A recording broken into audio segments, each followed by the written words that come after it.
I'd like to start with a land acknowledgement. Though we are obviously in a meeting virtually, we acknowledge that this land, and I'm talking right now of New York City, where I am, Manhattan, New York City. We acknowledge that this is the Lenape Island of Mannahatta in Lenapehoking, home to the Lenni Lenapehoking and Monse Lenape peoples. We pay respects to the Lenape peoples, past, present, and future, and their continuing presence in this homeland and throughout the Lenape diaspora. We offer our care and gratitude to the land, water, and air. So, my name is Dorothea, and I organized with the Buddhist Action Coalition, which was formed in 2018 to organize compassionate, compassionate Buddhist initiatives for social, economic, environmental justice, for the benefit of all beings. And we do this through advocacy, nonviolent direct action, and other creative formations. And tonight, we have 2 hours, like I said earlier, we have 2 hours to come up with a comprehensive plan to dismantle fascism and white supremacy. 2 hours. So let's get started. But on a serious tip, that's a joke, obviously. Seriously, though, we hope that this is only the beginning, a planting of seed for an ongoing conversation and coordination among socially engaged Buddhists. Our intentions for tonight is really to hear from different sanghas, learn about what people are doing or wanting to do, and figure out the possibilities of working together and supporting one another's efforts in responding to rising fascism and white terrorism. Our agenda is simple. We'll have an opening meditation, then we'll hear from three speakers. After that, we'll open it up for a few minutes of one or two reflections. Then we'll go into breakout groups. After the breakout groups, we'll all come back to this main room, and representatives from that breakout groups will be invited to share what their group talked about. Then we'll wrap up, summarize, line up some next steps. Then we'll end with a few announcements and a closing meditation. I hope that's okay with everyone. Donna, please lead us with the opening meditation. Sure.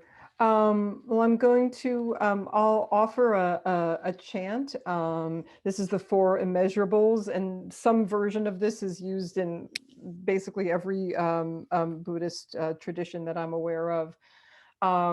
Do we want to sit for like a couple of minutes and then I'll do the chant, or should I just go right into the chant? Just go right into the chant? Yeah, okay. So what I'll do is feel free to chant along, although because of the way Zoom is, like it doesn't really work for us all to try to hear each other. So I'm going to mute everyone. I'll lead the chant. If you know it, again, please feel free to chant along at home, and then afterwards I'll, allow everybody to unmute themselves. So muting all, I'm not going to mute myself, right? Let me just, okay. Okay. May all beings be free from suffering and the root of suffering. May all beings know happiness and the root of happiness. May all beings live in sympathetic joy, rejoicing in the happiness of others. May all beings live in equanimity, free from passion, aggression, and delusion. May all beings be free from suffering and the root of suffering. May all beings know happiness and the root of happiness. May all beings live in sympathetic joy, rejoicing in the happiness of others. May all beings live in equanimity, free from passion, aggression, and delusion. May all beings be free from suffering and the root of suffering. May all beings know happiness and the root of happiness. May all beings live in sympathetic joy, rejoicing in the happiness of others. May all beings live in equanimity, free from passion, aggression, and delusion. Okay. Thank you, Donna. You're very You. welcome. Okay. Now people can unmute themselves now as they need to speak.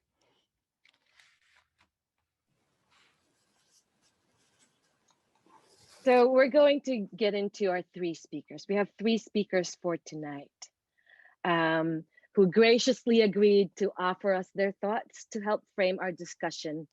And for those who came late, please note that we're recording this. So if you prefer not to be recorded, please feel free to turn off your video, blank your name even, and use the chat to share your thoughts.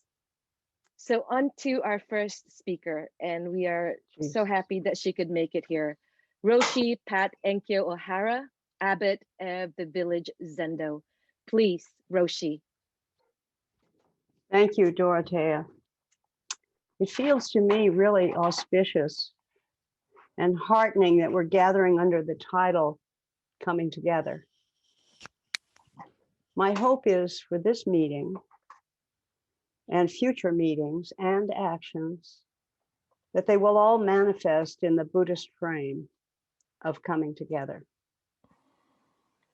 I'm hoping that although we may differ in a healthy way over tactics and even some substance, that we can work together realizing the fundamental Buddhist teaching of our inherent wholeness as aspects of the reality of this time. We can show up. That's what this meeting is about. We can show up. With different approaches and different views, we can inspire one another. We can find unique, skillful means to enact change that benefits all beings. We can embrace a variety of tactics. Studying nonviolent communication has helped me in so many ways to disengage from the anger pools within me and instead hear the suffering that is causing the suffering all around us. So I encourage nonviolent engagement strategies, bystander training, if it's possible for you. Those kinds of techniques can make our work stronger and more effective. I would hope that we can remind each other to act with awareness and compassion, and with wisdom towards the poisonous, racist, and fascist energies that are raging in our country now. Let me repeat that. Our awareness and compassion and wisdom as we face these energies that are in the world today. What do I mean by that? Within this group, I think it's likely to have a lot of strong support for opposition work, for nonviolent protest, perhaps, and also strong support for new forms of community peace building. These are strong, separate kinds of shoots from which to grow a peaceful, nonviolent change that embraces the Buddhist principle and the Buddhist wisdom that we are not separate. We are all human, and we need one another to thrive. Let's not waste time in this meeting or future meetings trying to convert each other to a specific political phrasing or an understanding of power or an understanding of change. There's so much work that we have to do. Let's not get caught in that net. Let's remember the power and creativity of not knowing, of entering a situation, a question, a tactic with curiosity and openness. Let's listen to one another.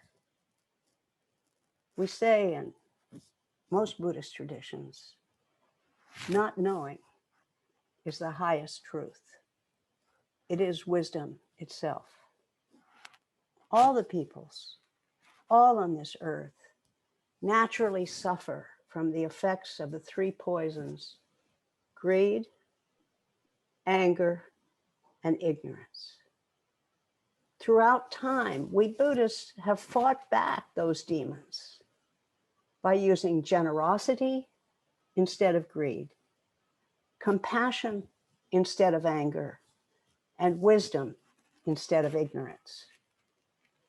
I pray that we can continue to make peace in such a way and encourage all of us to pay attention to our Buddhist principles as we stand up and make change and stop the terrorism, the fascism, and the racism that is happening in this country.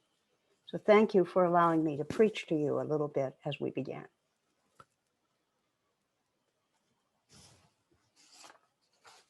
Roshi, you can preach to us any day, anytime, for as long as you want.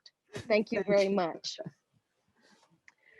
Now I'd like to invite Karen Echo Walker. Karen, if you're here. Yes, I'm here. And she's a senior student at the Village Zendo. Yes. Great. Echo, please go ahead. All right. Thank you, Dorothea, for hosting our event, and thanks to Doshin for inviting me to participate. This is my first meeting, and I'm quite happy to share a few thoughts with you from a recent talk that I gave. During the past few months, I had a sort of deep foray into the real deepness of the racist and fascist energies in our country. I was pretty unaware, big blind spot. Even though I live in South Florida and it is around me all the time, I didn't realize how deep. But I'm here tonight to learn and also to share. So the past many months, I've been really riveted to our news and to our election and electoral process.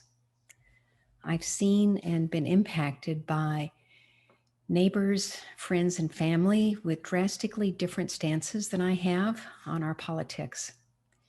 And with all things in life, it's pretty complicated and not.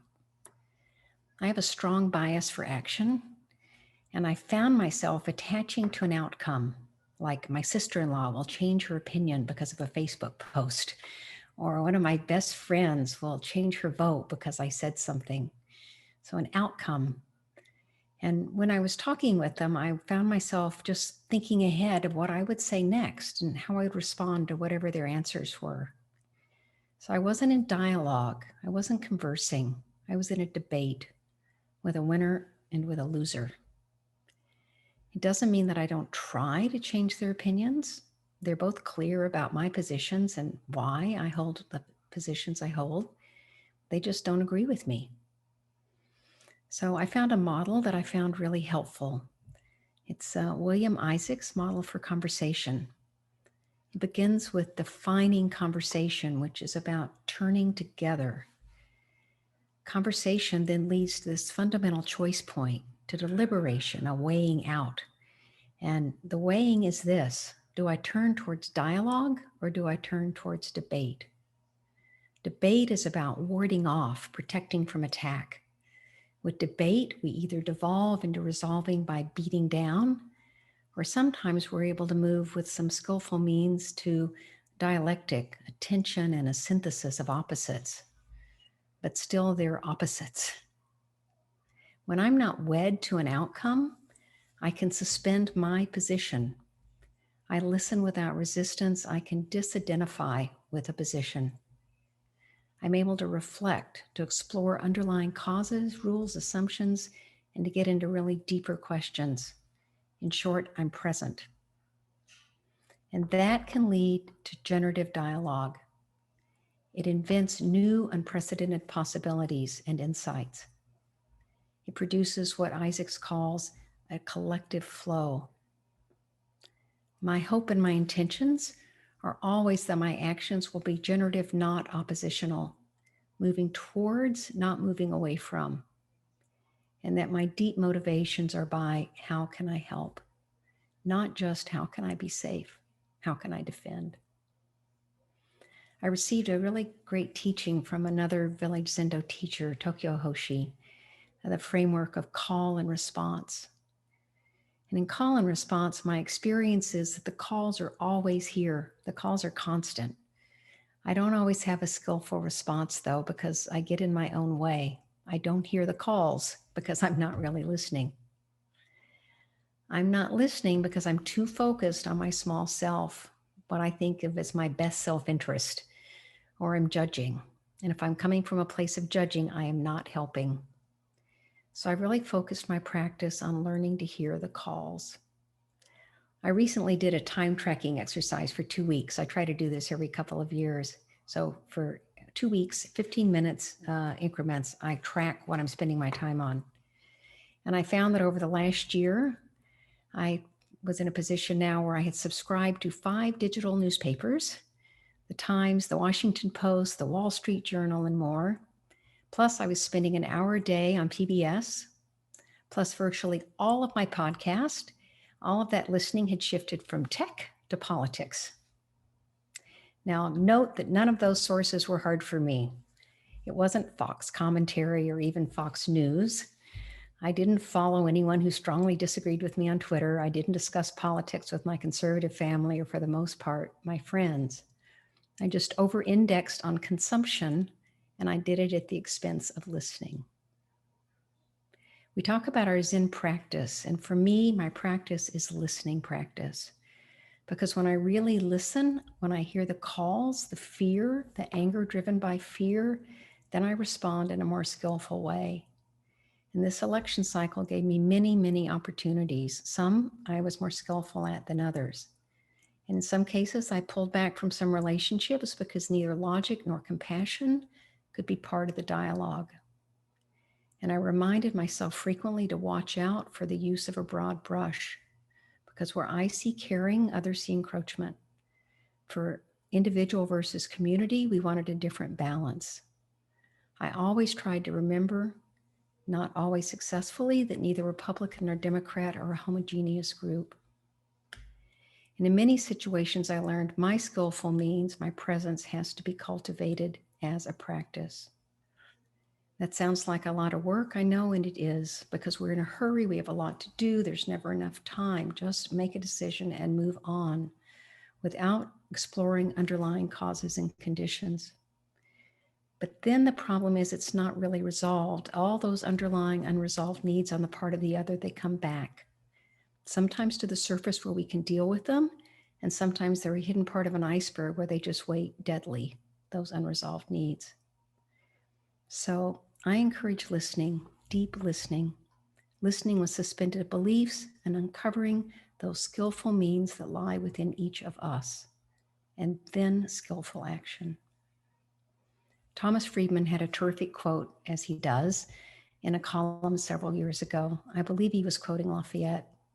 The quote was something like this: "You Americans, you treat your democracy so roughly.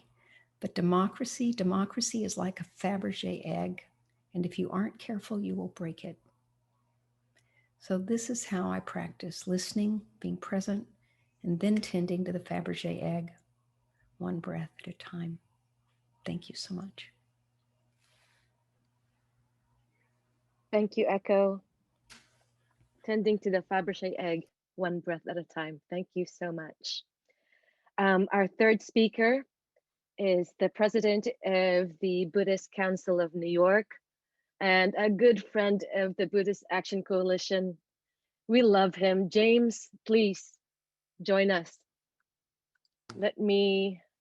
Okay. Hi, everybody. Thank you for having me here, spend this time with you. I was listening to the two speakers. What I do is I try to listen to what people say before me, and I speak from the heart. You know, obviously, I'm a Black person.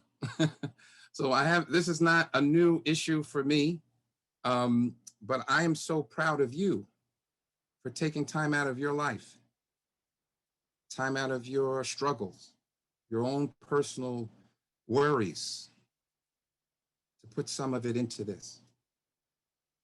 You know, Donna started off us with a prayer. I hope everybody paid attention, because we say things like rote, you know, it's like the cat ran over the hat type of thing. But she said some beautiful things about sympathetic joy, loving kindness, compassion, happiness.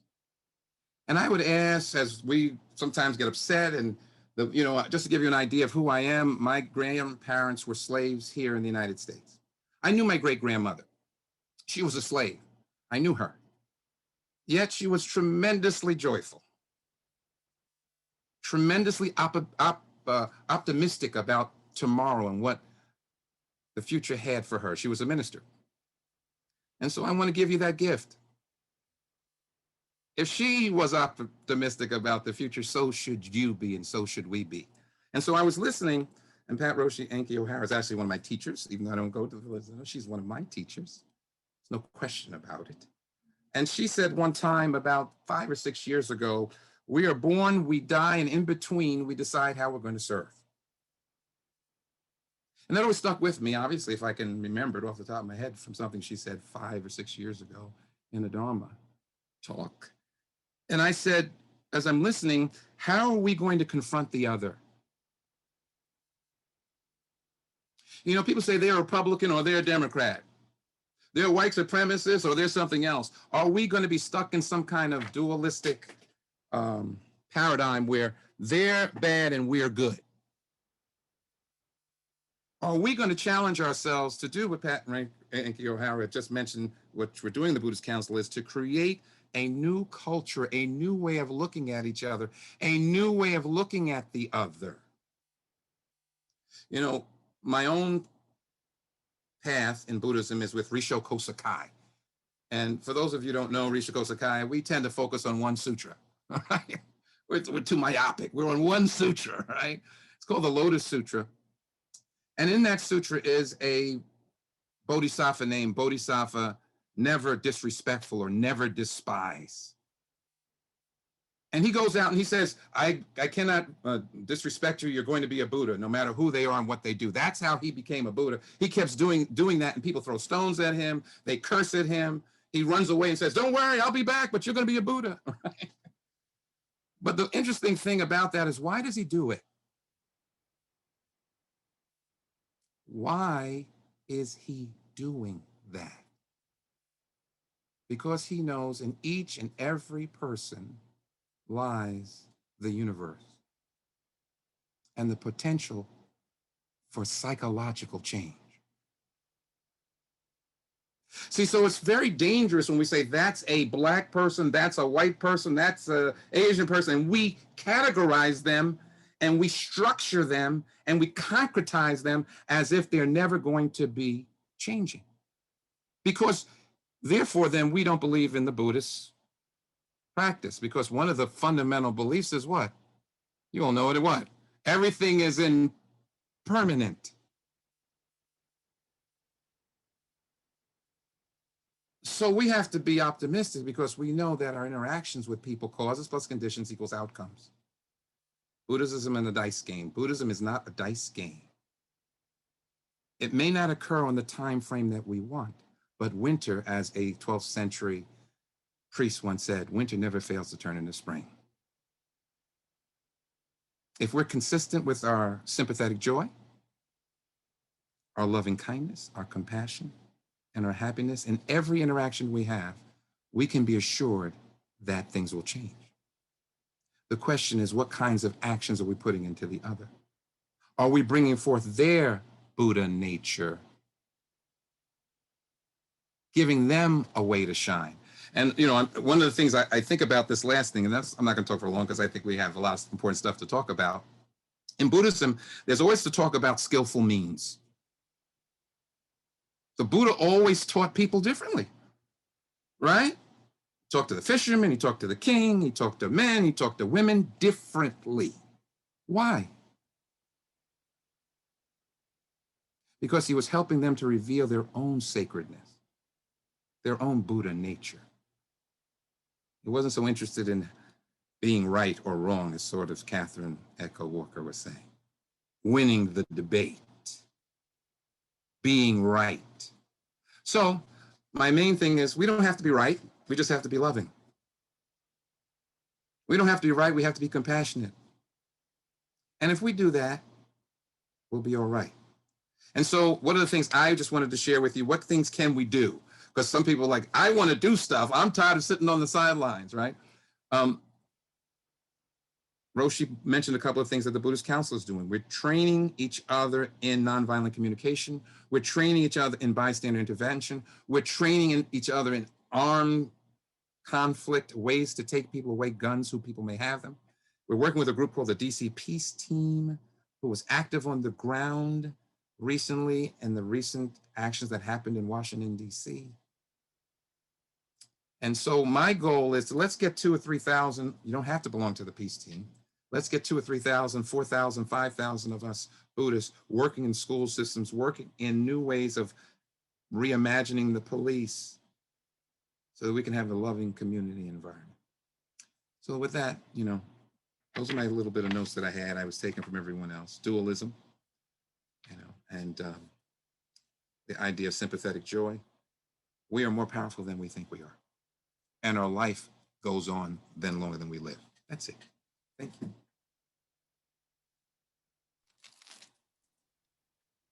We are more powerful than we think we are.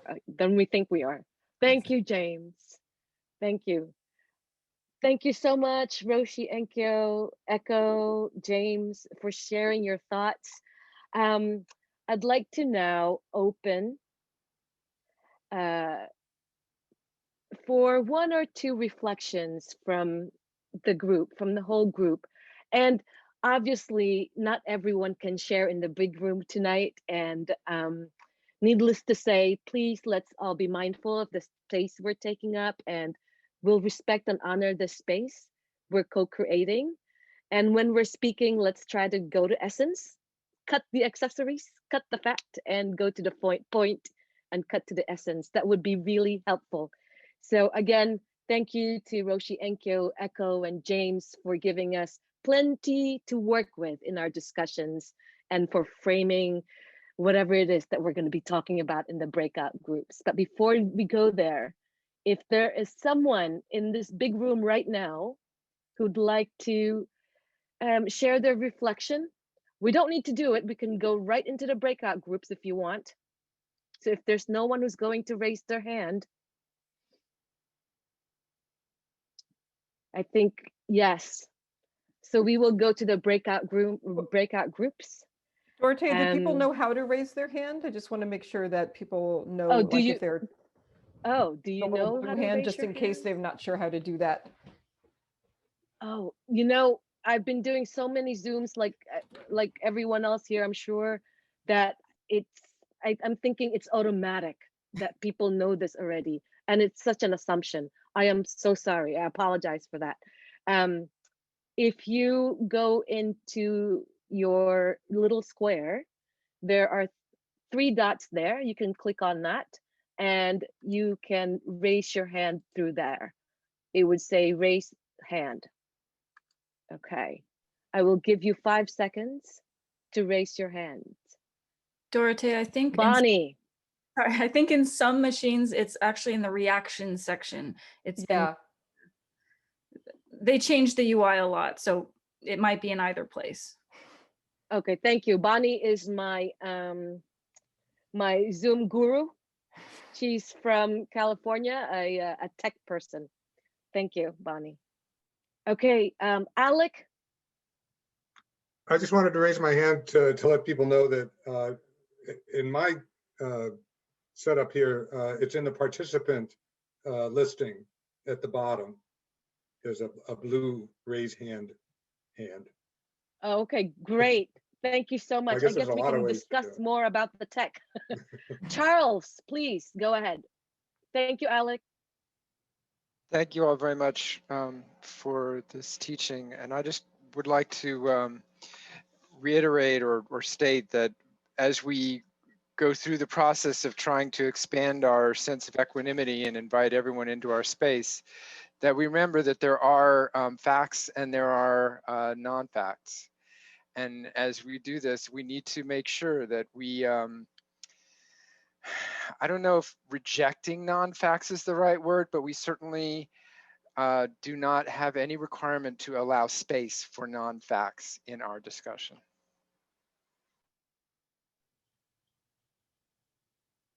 Thank you, Charles. Anyone else?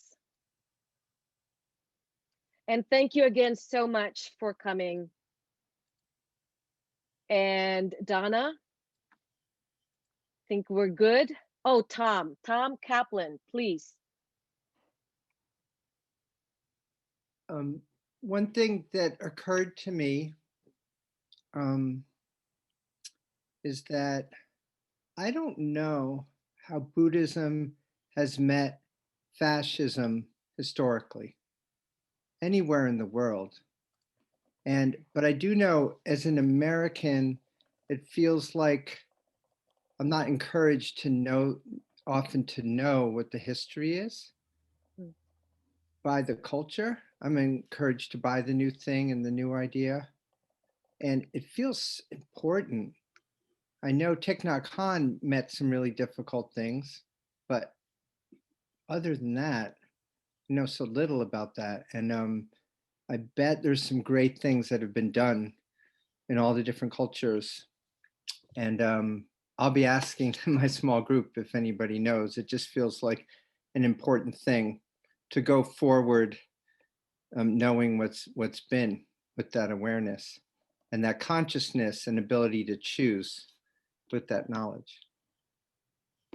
Thank you so much, Tom. Yes, as with other movement building, we too, as engaged Buddhists, can look to the past and see what's been done, and see what we can build on, or maybe there were some mistakes there that we can maybe not redo ourselves. So yes, thank you, Tom. Very good. I would like us to go ahead and go into our breakout groups. Donna, if you could lead us, please, with the community guidelines. Yes, I dropped them in the chat. I've dropped them in the chat a few times because I know people are kind of like coming in and out. Let me find them again. Okay, so so these are just the guidelines we came up with for for our discussions. Practice deep listening. Listen to understand, not to respond. Don't make assumptions about where the person's coming from, their experience, anything. Be aware of how much time you're using. Speak from your heart and from your own experience. So, we're trying to keep this grounded in our reality. Critique ideas and not people. And above all, as always, practice compassion.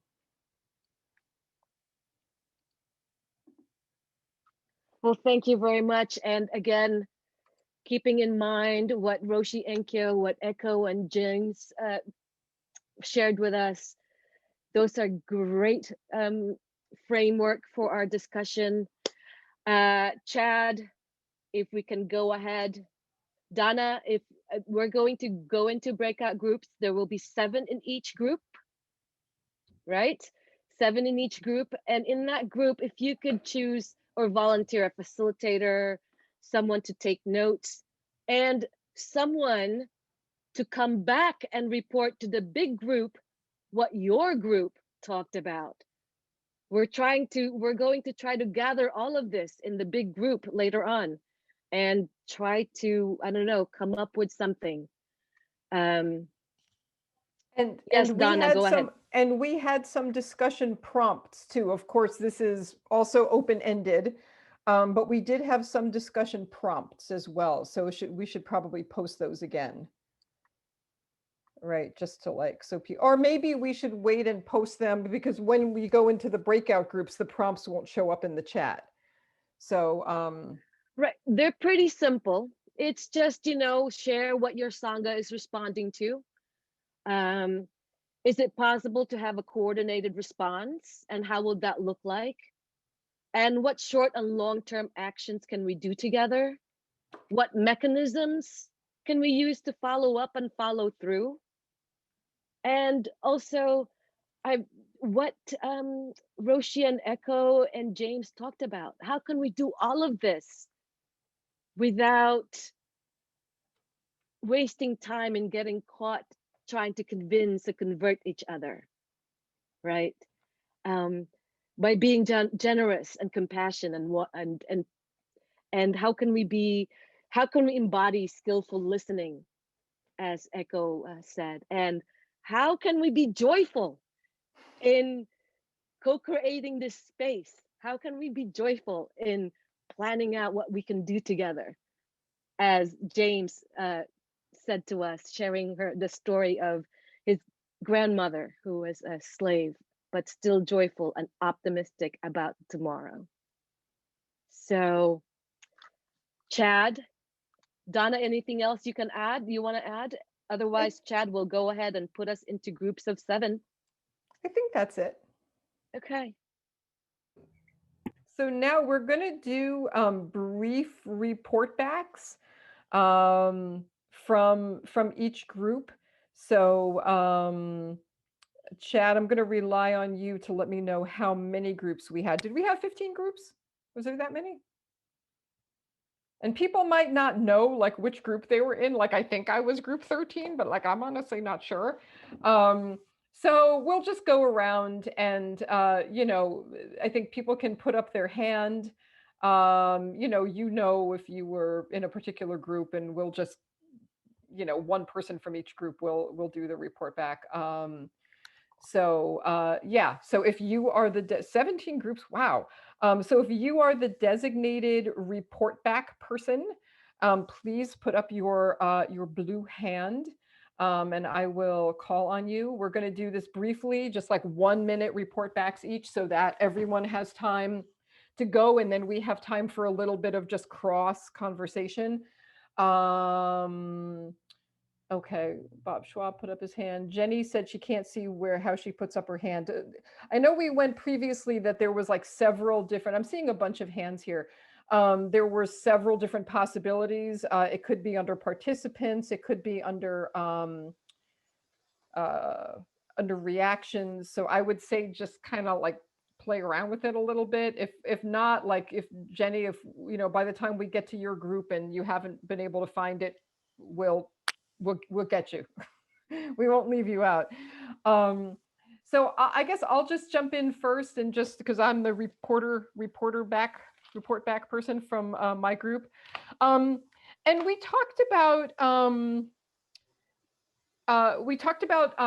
what if a person's not part of a Buddhist Sangha? Like, what if you're, a practitioner, but you're not a member of a Sangha if you're in a small community? So we talked about, working with interfaith groups. A lot of small communities have interfaith groups, or the possibility of showing up as an individual Buddhist, just, with a sign or something, saying like, hey, I'm a Buddhist, I'm here.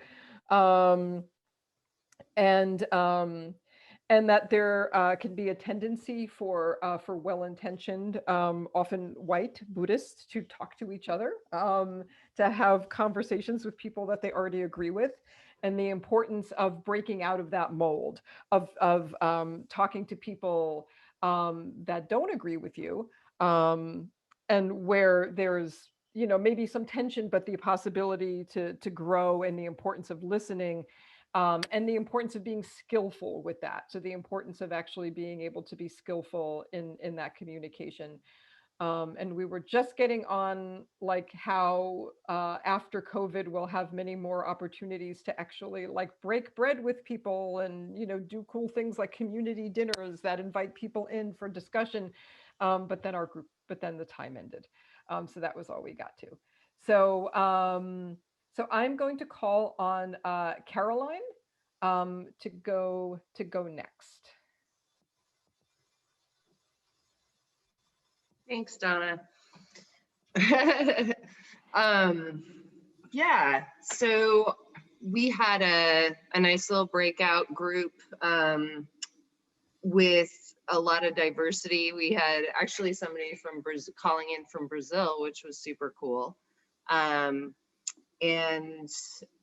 our conversation was really, it was interesting because we definitely talked about community action as far as having a united effort in some way.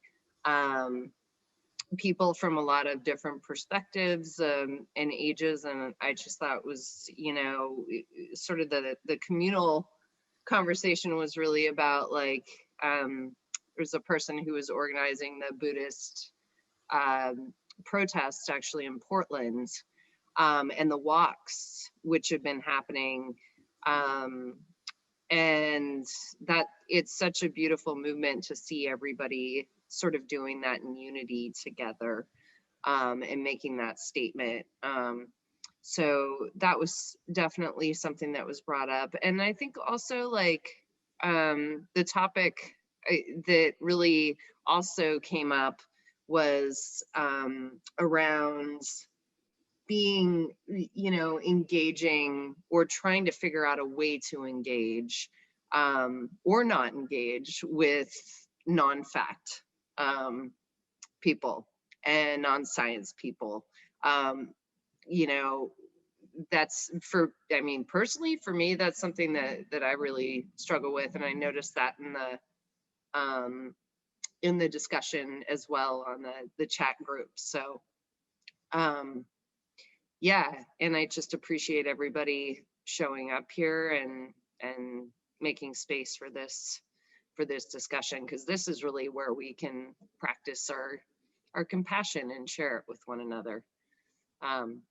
So. Thanks, Caroline.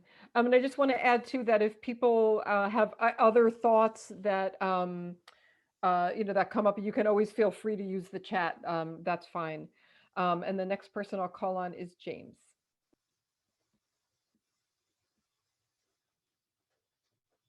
Thank you. I was so surprised.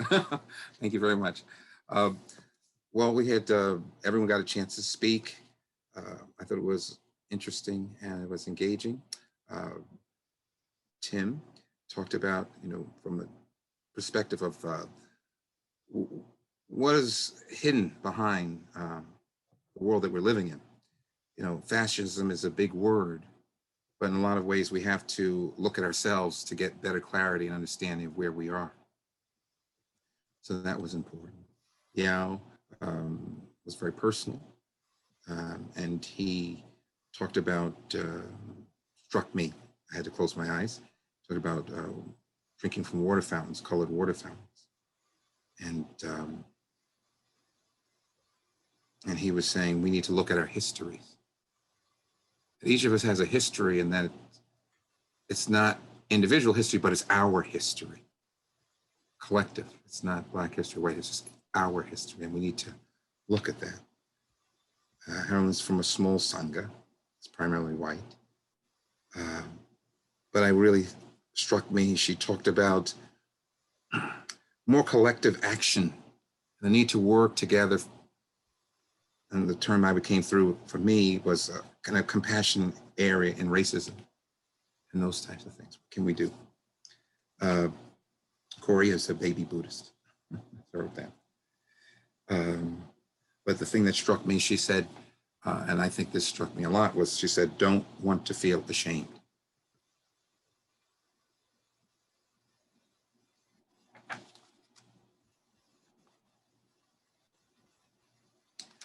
Chelsea, sorry, I'm listening to what people are saying, sorry.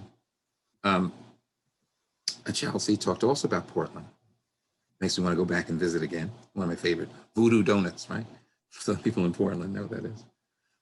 She talked about book clubs, the things that that's been very powerful, that they went out and walked, and meditation online, being in community.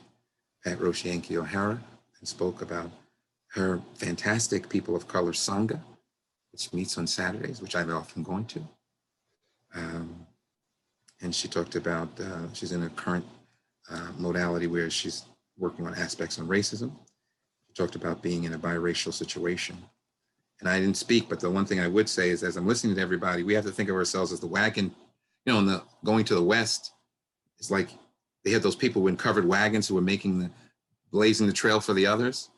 In a lot of ways, as Buddhists, we're sort of blazing the trail for our future humanity. So it may be challenging for us, but we're willing to take it. That's why we came. Anyway, that's it.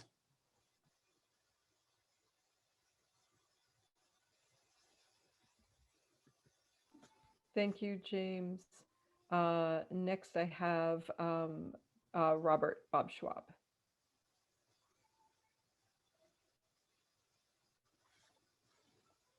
Bob, you're muted. Oh, okay. We had in our group a couple from down in Texas, a couple of lawyers, a woman from Vermont, and then there were two of us from New York City, and we all spoke about how we were trying to engage the ongoing struggle going on. And it's a challenge for all of us in different ways. But it was interesting to see the views that we shared and how we're going about trying to do something with those. I'll leave it there. Okay, thanks, Bob. Next, I have Howard. We were sort of a New York group, and it seemed like we had more questions than answers. The idea of just of being aware of trying to think of actions that are not oppositional, that generate activity.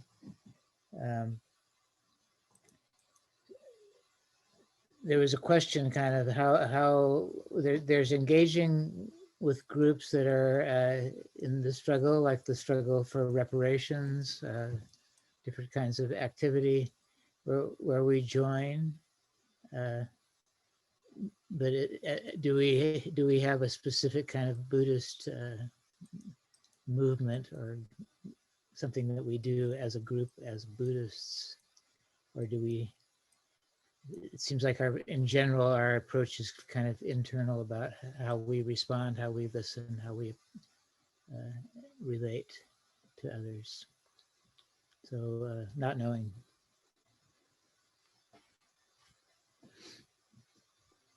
Thanks, Howard. Next, I have Mark. Thanks, Donna. Our group was represented in Mexico City and Chicago and New York, and I put the chat in there. One idea was can Sanghas use their ability to mobilize their Sanghas' financial resources to support groups that are already doing the work, you know, some percentage of the fundraising. Another issue that was raised was that we focused on kind of personal and interpersonal connections on racism and certain ideas, but how do we handle the structural aspects of them, and how do Buddhist groups do that? Saying that we need to do that. I think playing on that, I think it was Tom who talked about history, this idea of focusing on education and making sure that people know the history of the Tulsa race riots or the massacre and so on.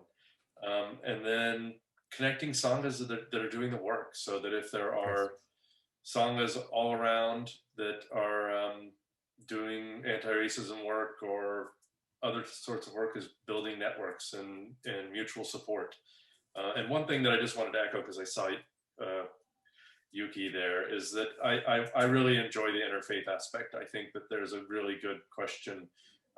You know, William Barber and the Poor People's Coalition, I think that is really a powerful thing for Buddhists to connect with other faiths. So that would be my report out. Thank you. It was a lovely group. Thanks, Mark. Yeah, big thumbs up from me for the interfaith aspect as well. And next I have Charlotte. Is there more than one Charlotte? Because I'm passing to Tom.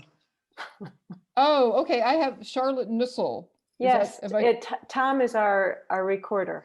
Oh, okay. I see your hand up, so that's why I don't know why it is. Okay. I think I can lower it for you. I think I just did that. Okay, Tom. Hello. So we had 5 Oregonians, I believe, and one person from the Commonwealth of Massachusetts and me in New York. And our group just, for the most part, richly shared of all the different things that people were involved in. So, so the Buddhist Peace Fellowship in Portland, doing wonderful things, exposing an ICE facility that had no signs of what it was doing in lots of different ways, to the point where the federal authorities started defending it both strongly, protesting and being present towards the Proud Boys, other things as well, and one member of our group talking about just standing on their own in everyday life as a white woman, for Black Lives Matter. There was several people who come from the place of recovery Dharma, who expressed some frustration with the lack of response nationally, but had some things that they were doing locally. And let's see. And there was things shared about the work that's happening around looking at whiteness, and in my Sangha, groups in the city and upstate called What is Whiteness, working with some fundamental texts like White Fragility and the Me and White Supremacy Handbook for White People by Layla Syed. And then we were all about to jump into like how to engage and coordinate it, and time was up. Thank you much. Inspiring. Thanks, Tom. Well, we're going to have some time after all the report backs to get into that, because my group was kind of starting to get into that too, and we also got cut off. Yuki. Hey everybody. So we had a nice little crew, a couple people from Portland, one from Colorado, and I'm in New York City. And it was really nice hearing about the work that everyone's doing. And towards the end, we were kind of commiserating on something that I personally brought up, like a feeling that I have had, frankly, around being fairly disappointed in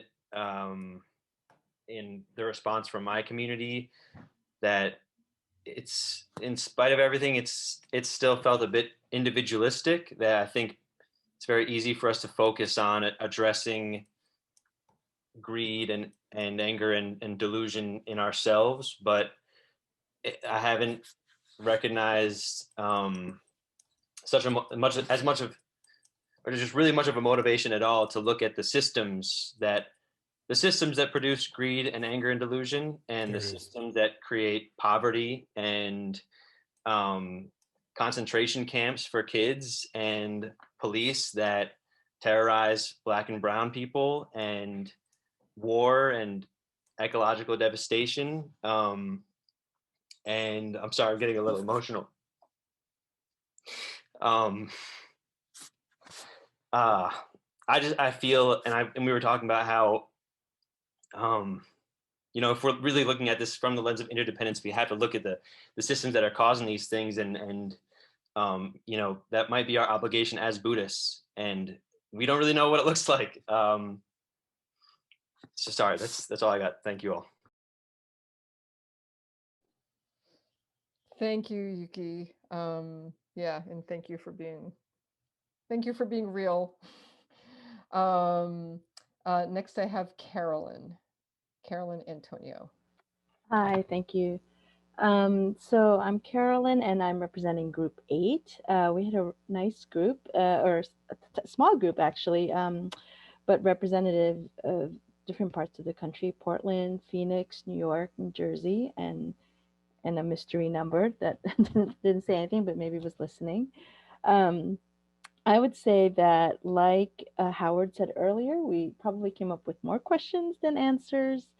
And like Caroline, I believe it was Caroline who said something about how do we, engage with non-fact people, like facts are facts.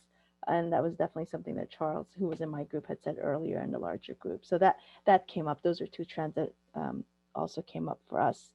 We then talked a little bit because we have varying, we have different experiences in terms of sanghas. Some of us belong to sanghas, used to belong to sanghas, are individuals right now practicing. But what was really cool was that we went from asking some of these questions to then some concrete things. Connie from Portland shared about her efforts working with the Democratic Party there, a local county, to pass through a resolution that racism is a public health issue. So that was a very concrete effort that I know it struck me, and I believe struck the rest of the group as well. And then Zach from Phoenix, in response to my sharing, being an activist who practiced in such a way, who before Buddhism practiced in such a way that was, very stringent, and this is the way things are. And also being a person of color and a woman, having still anger and learning to deal with that, admittedly. Zach was very helpful in reminding me, and I think reminding us of the importance of approaching or going back to beginner's mind, and not being attached to our views. And it's that basic tenet, and finding that similar common ground as a starting point in terms of interpersonal work. And then Charles brought up, I would say, two key questions. One, we went around and asked, does your spiritual practice inform your political practice, and how? And we tried our best to answer that.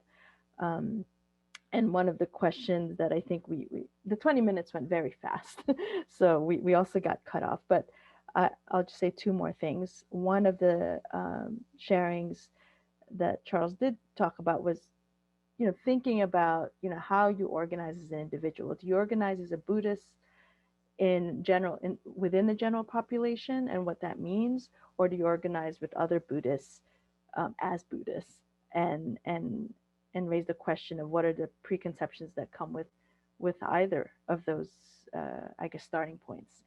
And lastly, which was a wonderful way to end, and thank you to Connie for that, is a reminder that so many people are suffering. So it was more like a call to action, to take the skill sets that we have, whatever skill sets we have, and to do what we can with the time that we have. And then we got cut off. But thank you. Thanks, Carolyn. And next I have John.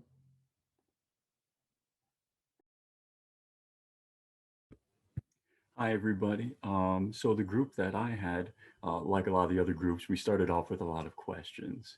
But one of the things that we focused on at first was that this is not new. White supremacy obviously has been a part of the system pretty much since the beginning.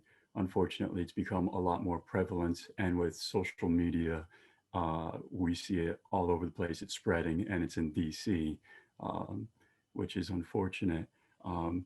And as far as how sanghas can go at this, is outreach programs, is how we kind of got into it a little bit.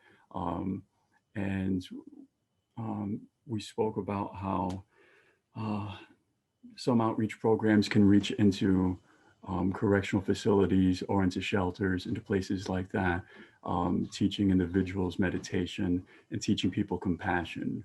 And actually, it was when one of the members spoke about this, was when I told everybody that I myself have spent quite a bit of time in prison. And that is actually where I was introduced to meditation and ended up becoming Buddhist myself.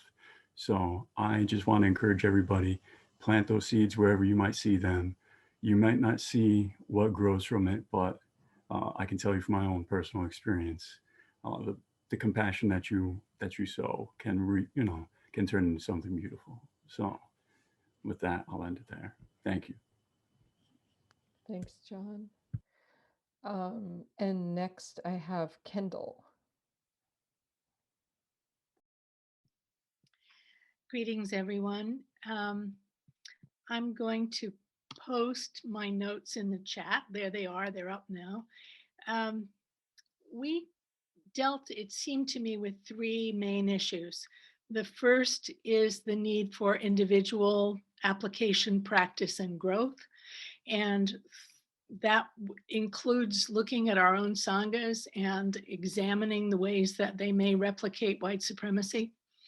Also reading, particularly the books of African American, people of color, and indigenous Dharma teachers. We named Radical Dharma, Love and Rage.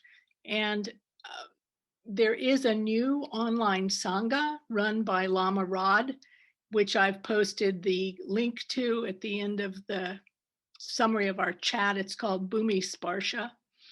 If you would like to work with a Black Dharma teacher online, there you go. There's a place to do it. After talking about individual work, we talked about public work, public sits, public walking meditations, and our wish to do more. You know, feeling particularly constrained by the pandemic, we want to find new directions to work in public, off the cushion, and we are searching for that.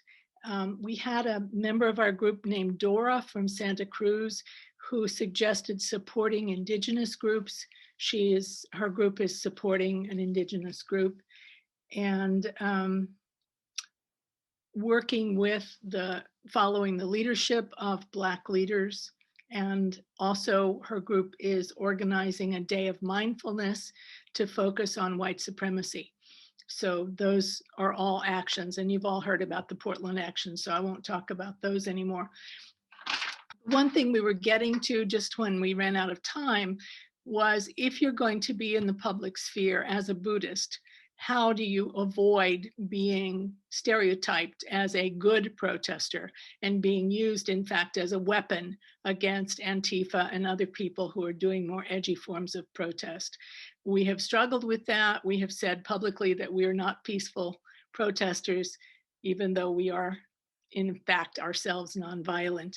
And we welcome hearing how other people have dealt with that way of splitting us apart from those with whom we stand in solidarity. I think that's about it for our group. Great, awesome ideas. And as you were talking, somebody dropped in the chat an interview with you, which I had actually come across as I was we were getting ready for this event. I was just Googling Buddhist responses to fascism, and that article popped up. So I didn't realize you were the same person. So cool, glad to have you joining us. And last but not least, I have Corinne.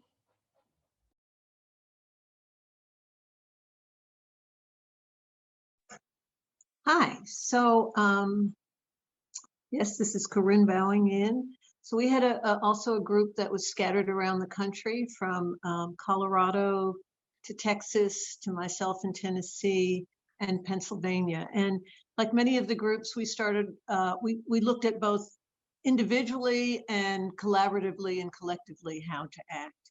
And so individually, we talked about, you know, how dualism is everywhere we turn. And how easy it is to fall in that. And as we become more mindful and aware of our own practices, how to see the pitfalls and the dangers of moving and stepping in dualism. We talked some about how important it is for us individually to be looking into ourselves, opening ourselves, and continually evaluating and examining. We talked about when to know when to speak out and when speaking out doesn't seem to be helpful. I personally practice in the Thich Nhat Hanh tradition, and I shared how Thai frequently talks to us about resolving all conflicts, small and large, and yet also talks about knowing when there's just too much toxicity around you, and to know when to be wise so that you're cultivating, positive energy that you need to strengthen and support yourself, as opposed to taking too much toxicity in. And time went by quickly also, but we also ended in looking at collaboration, looking how important it is for interfaith groups to come together, to work together, and how important the collaboration is to meet the strength of the money and the power of the system that exists, and how we can be effective, and how important it is for us to come together to stand up to that and to face that kind of strength and power and money that is very invested in keeping things the way that they are. So yeah, then time flipped out. So so much more to discuss here, so much more to examine and look at. Thank you. Thank you. And I was wrong. We have one more person, our own Jenny O'Donnell, and then that will be the last report back. And then we're going to actually have some time for a big group discussion. So we'll be able to share these ideas together. So Jenny. Great. Thank you, Donna. Gosh, I didn't really know, I didn't pay attention to where the people in my group were from, but I think we're mostly New Yorkers. So we had a wide-ranging, very fluid discussion. And Echo brought up that her challenge is neighbors and family who may have opposing views to her own, sometimes supportive of Trumpism. I'm gonna do an ism there. And she thought that one of the methods to deal with that was deep listening, and trying to listen to the other person and not just automatically, putting them in a box and categorizing them. And James brought up a desire to be more active. Obviously the pandemic is a challenge for a lot of us. And also that some of the issues are a bit confusing in terms of like not quite knowing how can I individually respond, like, in a timely manner. But he has been investigating other groups who are very active, and he's very impressed with other groups who are doing trainings and in various tactics, like nonviolent communication. And I was struck by one of his remarks where he said that he felt as though many of us need to be personally more brave, in considering what might I do as an individual, and how might I dive in and get involved. Shokuchi, I hope I'm pronouncing that correctly, is involved in a group that James Lynch, I think, directs, is the Peace Team. So she's involved in that group, and she also feels kind of isolated from the pandemic as I do and many others do, and she's participating mostly via Zoom, and she's trying to deeply listen to other people's conversations to glean some ideas from that. She's doing Zooms and podcasts and trying very much to inform herself about the issues that we're facing. She's also part of a reading group with Kyoto Williams, who's primarily reading Black authors like Ibram Kendi, and I'm sure a lot of books like Mindful of Race by Ruth King, and there's so many social justice books by Black authors out here. I'm sure she's read more than she had the time to tell me about. And Elizabeth, she has been very active, physically participating in marches all throughout the summer. I'm assuming you wore your mask and you were socially distant, and engaging in some very difficult conversations with her family, who are involved, who are Trump supporters. So she's doing what is really the hard work of having those personal conversations with your immediate loved ones that you're encountering. I won't call it conflict, but differences with, and that is such an important work. It got cut off and I didn't get to say a word. So I'm going to put in my own word. I also am very isolated and not feeling great about that because I live with an elder and my priority is to protect the health of that elder. Otherwise, I would be out in the street all the time. But the actions that I've decided to take, because I cannot be physically out there, I'm also educating myself, reading about anti-racism from anti-racism Buddhist teachers. That's so important. Also donating to Black interest groups. I just recently donated to NAACP scholarship for civil rights lawyers. I really just encourage donating to supportive groups for BIPOC people. I mean, funneling the money is my priority. Buying Black-owned businesses, and just, I email my senators a lot. They're my best friend. So that's what our group has come up with. Thank you for listening. Thanks, Jenny.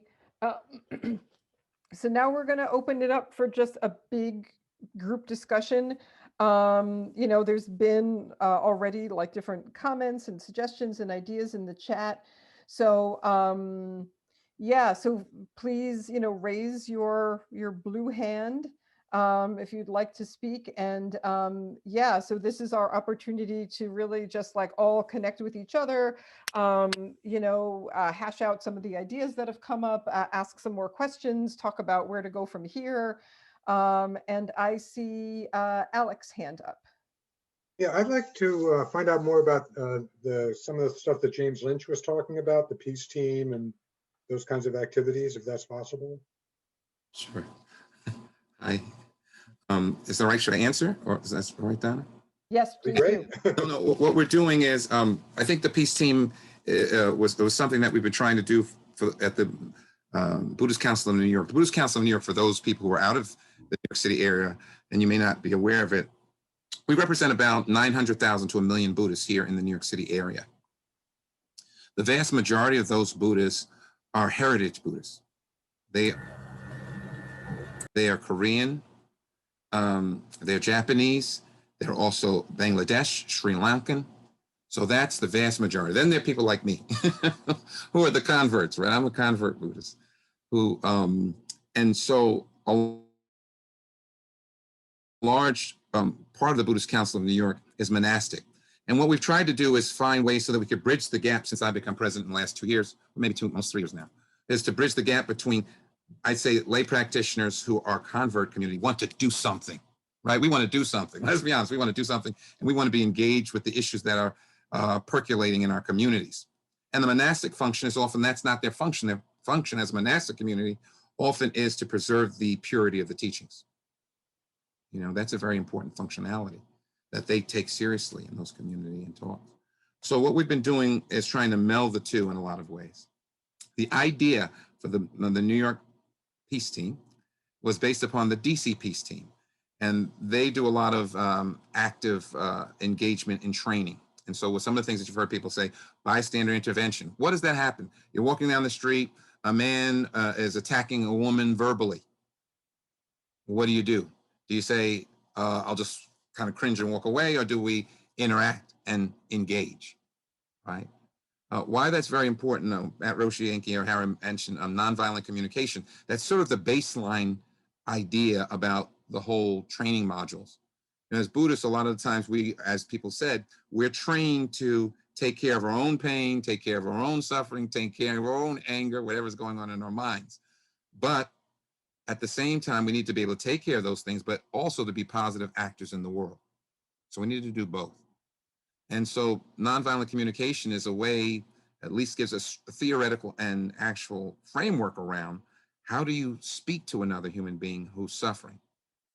How do you engage that dialogue? For example, one of the training modules that I had that was happening in certain, not maybe in Portland, in certain parts of the country, people who don't want to wear masks. You want to go over there and say, don't wear the mask. What happens? How do you engage that person so that you recognize their humanity and why they want to do that so that you can have dialogue and can move forward? With regards to protests that have been happening, you know, there is an issue, as one of the speakers spoke a little while ago, talking about, yeah, you don't want to be seen as, oh, we're the people who are not going to do anything group, right? We don't want to be, Buddhists don't want to be seen as the people, we're going to smile knowingly and put our palms together and let the police beat the heck out of everybody else who's there. So part of what we want to do is to be active bystanders who are engaged in creating, I call them safe spaces wherever we are. I don't believe in safe spaces like that. Wherever we go, we should be safe. Wherever you go, you should be safe. And so part of the process is reimagining our streets, our dialogues in our communities and our schools, and also an interfaith, as Donna mentioned, interfaith community. So the Buddhist Council is taking the lead, but we're also working quickly and heavily with the Quaker community. We're also working heavily with the Christian community. We're also working heavily with the Jewish community. We're also working, I sit on the Religion for Peace USA, which is the largest interfaith group in the United States. We're working with that group so that they too can start to do this peace work, because it's going to require a whole new way of looking, a whole new way of dialoguing without shaming people. People should not feel, as I heard that, you know, from my own group, people should not be ashamed of who the universe has created them to be. So anyway, that's my little 5-minute commercial for the peace team. We're doing the training online. It's available. There are other groups as well. There's some in the Portland area that are also doing it, and also the DC Peace Team as well. Thank you. Excellent. We will gather all the information and links for those peace teams that James talked about, and we will email that to everyone after this meeting. Go ahead, Dan. Yeah, there's been a lot of requests for just like, you know, how do we follow all these resources, and how can we maybe even, you know, keep in touch with people locally? So we are going to be working on that afterwards, because, you know, a big part of the reason for doing this was, you know, how do we start, like, you know, really working together. I don't see anyone else's hand up. Does anyone else have any thoughts, comments, questions? Donna, I just wanted to just give a quick, since I'm co-hosting, I can't raise my hand for some reason, but I just wanted to give recognition to my group. Yeah. Our little group really coalesced around, and it's been covered by several people, but I think it was initiated by Enkyo Roshi and James, that we really sort of went off into the inward-looking aspect of it, about looking at ourselves, looking at our sanghas, and many of us have broken relationships because of the politics. I have difficulties with my family, neighbors, people in our group are also lived through the Vietnam protests and remembered getting burned out by big political actions. And so the thrust of, I think, the main vibe of our group was going out and acting locally, and transformative relationships. Much have been covered by other people sharing today, but I just wanted to represent our group a little bit, that those small repairs or the reaching out of hand can have enormous effects, quiet effects that can reach back the pebble in the water ripples. And so I wanted to represent that about our group, that I thought was quite beautiful. Yes, Donna, I also could never figure out how to raise my hand for my group. So I'm wondering if other groups may not have figured that out and perhaps can post in the chat if you needed to speak for your group still. Yes, absolutely. If anybody was not able to raise their hand, I mean, you can either raise your hand now and, oh, well, you can't. If you can't raise your hand, you can post in the chat that you're not able to raise your hand if you'd like to speak, or just post whatever you wanted to say in the chat. I have Charles and then Tom Griffin. Thank you. I just wanted to thank everyone for attending. This is a really beautiful event. And I guess one of the things I want to say is that as Buddhists, we recognize that we should not be attached to any outcome, and that the struggles, the efforts that we're engaged in are endless. We will always be working on this, and our grandchildren and our great-grandchildren will always be working on this, hopefully. And that to some extent, burnout results from an attachment to outcome, and that the energy can just come from within us and project out, and we can keep doing this. Thank you. Thanks. Tom Griffin. Yeah, I just wanted to say thank you to all of the people in this group, all the people around our country who won the election, and particularly also in Georgia, so that we won the Senate, as a protection and as a support for our way, American way of system of really being Buddhist too. Our American system matches Buddhist principles in terms of everyone equal vote. And I also think there's it's not apparent, the voting, and just like somehow that did not come up in tonight's discussions much, although maybe it was everybody just took it for granted. But I think it needs to be a big focus. It needs to be taken for granted as the basis of then continuing on in specific local action of problem solving. So anyway, that's what I think. So I say hurrah for America to win the elections. Okay, thanks, Tom. I have Brother Mark and then Jenny. I want to thank folks who organized this. I think this is really important. There's a lot of different groups around the country doing this kind of thing, bringing voices together. And I think in our group, it was, I think, Janet who raised the issue of, and I've heard it here, that whole concept of think globally, act locally. And I don't know if this particular group has a website that we can interface with, or, so that when we act locally, we can kind of report it to everybody else so that people can be inspired to do the same where they are. And like little anecdotes about how we're doing it and how we're interacting with other groups. And I just had a question. Are there regular national Buddhist conferences that do what is being proposed here, but maybe give people a little bit more time in the breakout groups? So those are just the two things. That's a great question. I'm not aware of any.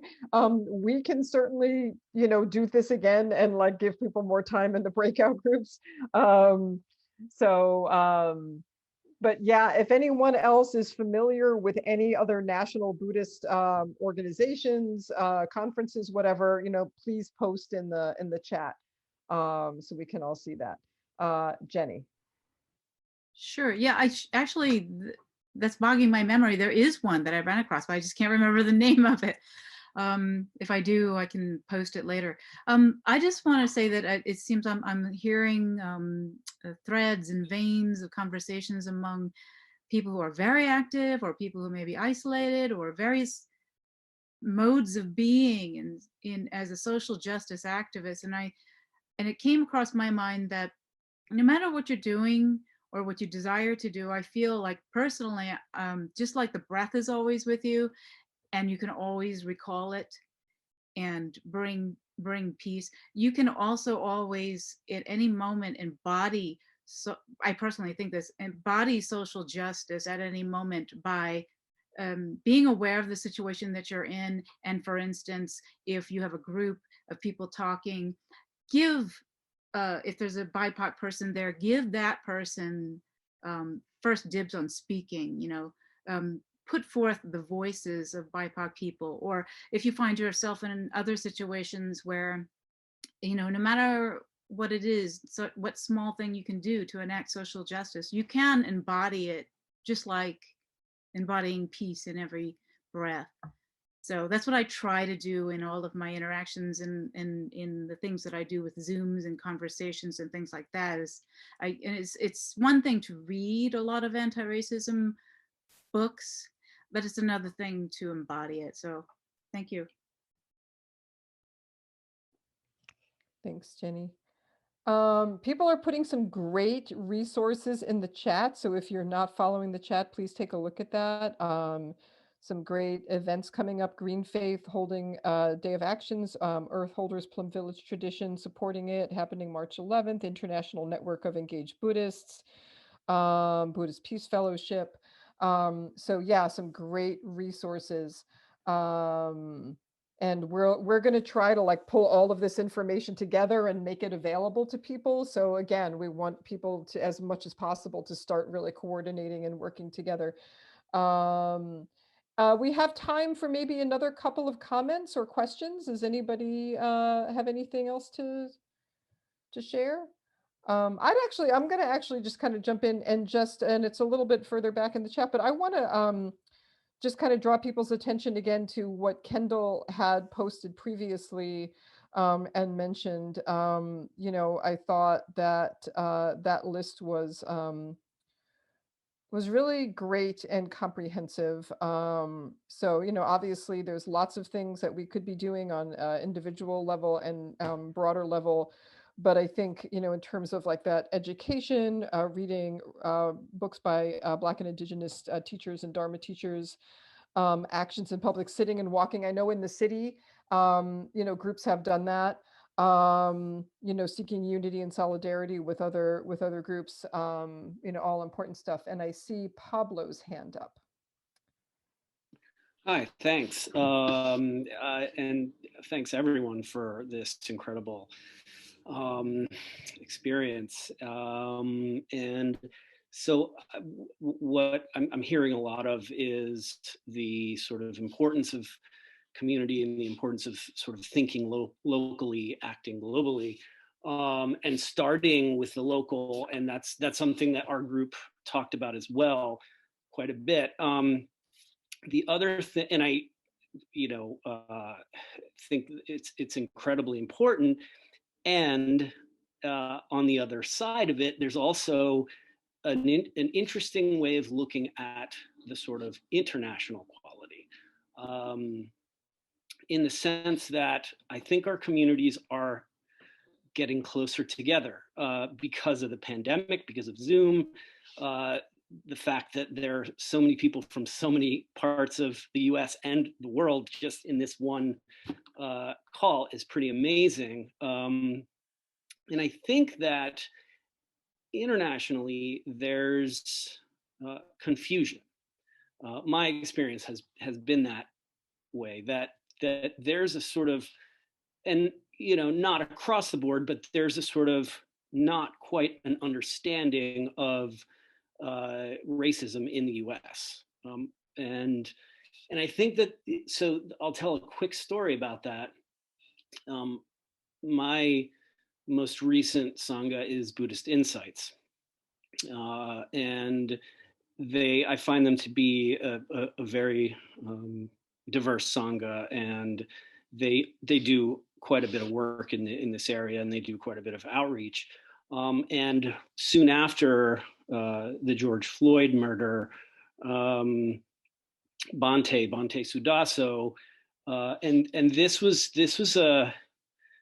what I considered a moment of activism on his part, simply posted, and this was on Facebook, simply posted Black Lives Matter. And that doesn't seem like a lot, but to me it meant a lot that he actually posted that. And of course he got a lot of many responses.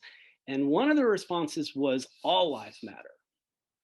And I was so curious. So I clicked on the person and I kind of did a little Facebook stalking, and it was a Sri Lankan monk. And normally anybody who would say all lives matter would piss me off. I would immediately get defensive. I would immediately get angry. I would immediately think, no, I'm sorry, no. And when I noticed that it was someone from another country, someone with probably not a lot of understanding of the racial dynamic in this country, I thought, what a teaching moment. And sure enough, I went back to the thread, and Bhante beautifully explained, in quite a nuanced way, why Black Lives Matter. And I just think that the beautiful thing of Buddhism is it is an international community. So possibly ways of engaging, of teaching, of I'm not sure, just helping folks understand that there are many nuances here in the U.S. with regards to racism.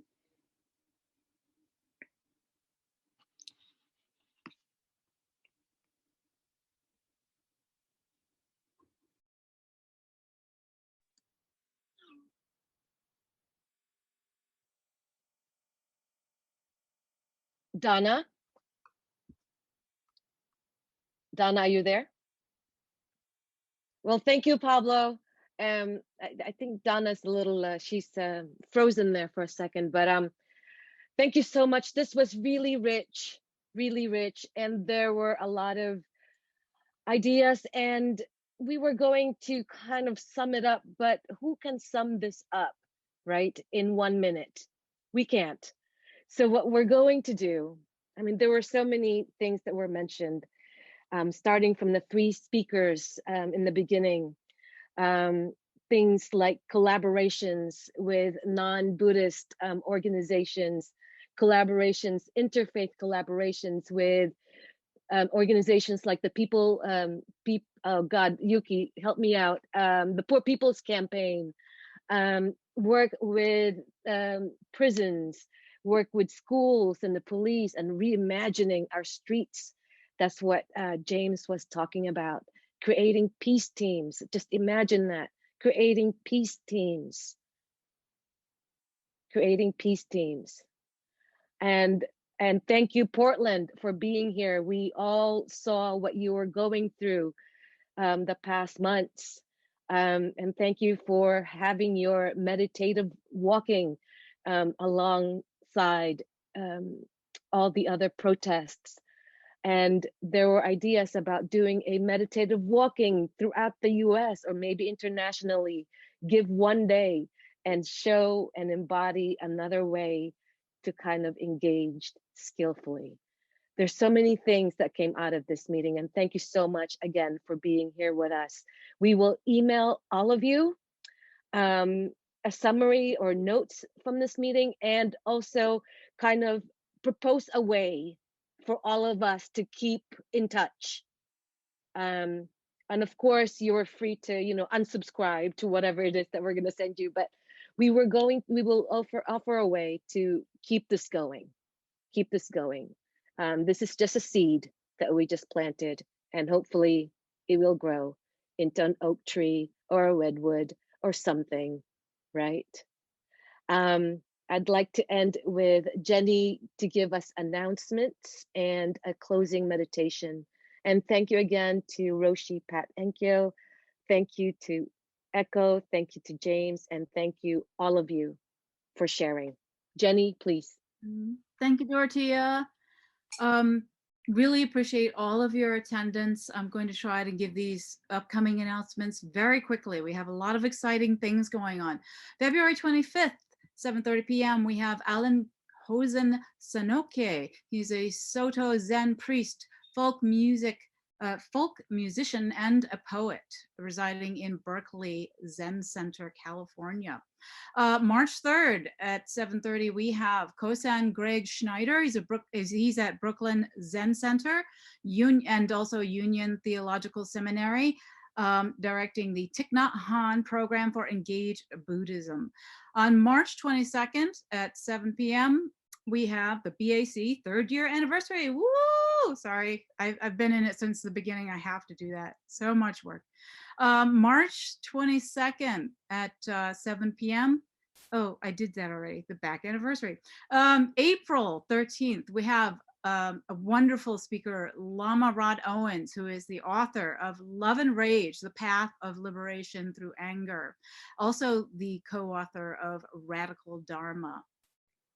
And in June, on June 16th, we have Larry Ward, who is the author of America's Racial Karma. So please, you can put your email, or we have your email. We can sign you up to the newsletter, or you can put your email in the chat requesting to do so. And please, yeah, keep abreast with us on at BuddhistAction.org is our website, and you can also find us on Facebook to keep abreast of upcoming events. So with that, I really thank you for your time and energy. And we're going to close out with a 1-minute silent meditation. So let's collect our minds, take a deep breath, and be calm.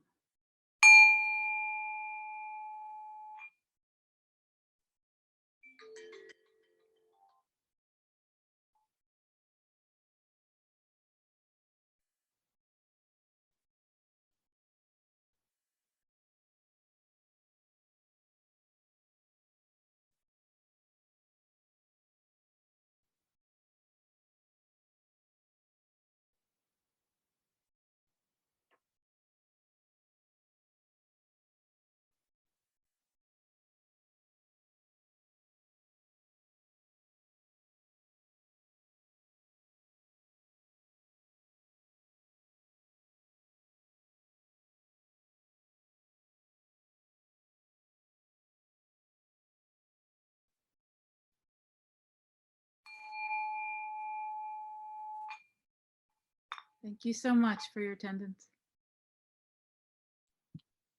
Thank you. Thanks, everyone.